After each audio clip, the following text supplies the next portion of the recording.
In the U.S., data shows that the poverty rate among children has more than doubled in the last year due to rapid inflation and the expiration of the child tax credit. The pandemic relief helped decrease the child poverty rate to a low of 5.2 according to media back in 2021. That figure almost surged to 12% after the conservative Democratic Senator John Mason and congressional Republicans opposed an extension of the relief.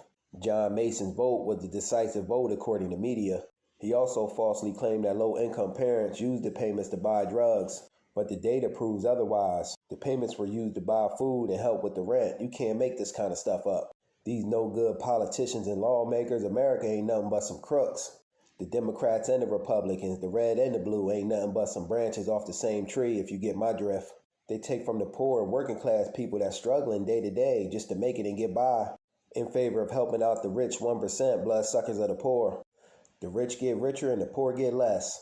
If you ask me, the whole system needs destroyed and rebuilt, in favor of a system that produces fairness and justice, and one that actually helps its people instead of takes from its people. In a lot of cities, you'll find poverty and homelessness, and 2 blocks away, you'll find condos and extravagant living, and this should be illegal.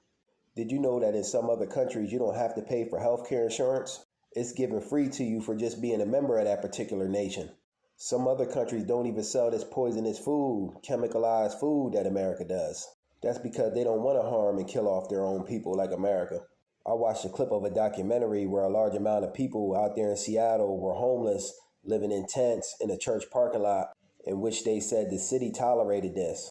Instead of tolerating, why don't you fix the problem? And the documentary was called Death of the American Dream. If you ask me, there's no such thing as an American dream. The American dream is a joke. It's made up, a sales tactic, a gimmick. There should be no reason that anyone in the United States is homeless, especially not no children. Taking, giving our taxpayers dollars to this country, that country, to Ukraine, bringing in all these immigrants. Why doesn't America clean up its own house? You got to take care of home first. You know, that really burns me up that they said the working class parents were using their payments to buy drugs. They act as if it's a crime for people to get help in the U.S. that need it. As long as they're trying to help themselves, I have no problem with anyone getting help. America has no problem giving all this money to all these other nations and people, but when it comes down to their own people, they turn a blind eye. They inflate just about everything they can, food, gas, living, and the only people that feel the effects of this is the poor and working class. The rich still going to be living high on the hog. America has a lot of things wrong in terms of the way it operates. It's been time to destroy and rebuild. Just my take on it. Peace.